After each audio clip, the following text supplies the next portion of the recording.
Sa bonne humeur, sa bienveillance, son humour et sa proximité avec le public en font un animateur très apprécié. Aux commandes des 12 coups de midi depuis 2010, Jean-Luc Reichmann est aujourd'hui un taulier de la télévision.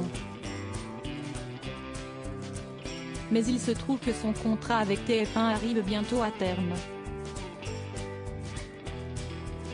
Alors quels sont les projets futurs du présentateur?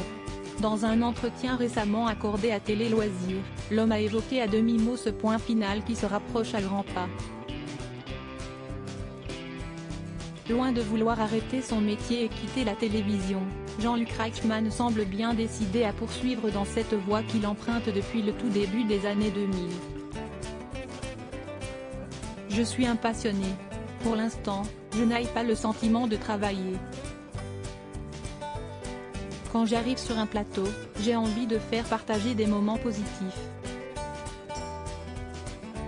Mais il ne me reste qu'un an de contrat avec TF1 et Endemol. Nous ferons donc un point au moment venu, a-t-il dévoilé auprès de nos confrères. En attendant, celui qui a vu son dernier grand champion, Stéphane, être éliminé après 153 participations, compte bien continuer à répandre bonne humeur et culture auprès des téléspectateurs. Nous n'avons jamais menti au public. La recette du succès, Jean-Luc Reichmann ne la connaît pas précisément. Pourtant, son célèbre jeu télévisé enregistre chaque midi des records d'audience. Des résultats dont il n'est pas peu fier. Je trouve ça incroyable que nous fassions plus d'audience que certains prime time.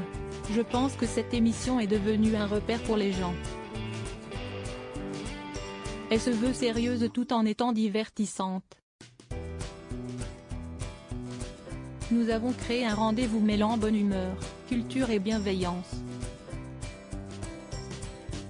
Nous n'avons jamais menti au public, jamais. Je pense que c'est ce qui les a fidélisés, a-t-il expliqué avec passion. À noter que Jean-Luc Reichmann n'est pas simplement animateur de télévision. En effet, depuis 2013, il campe le rôle du commandant Léo Mattei dans la série TF1 du même nom.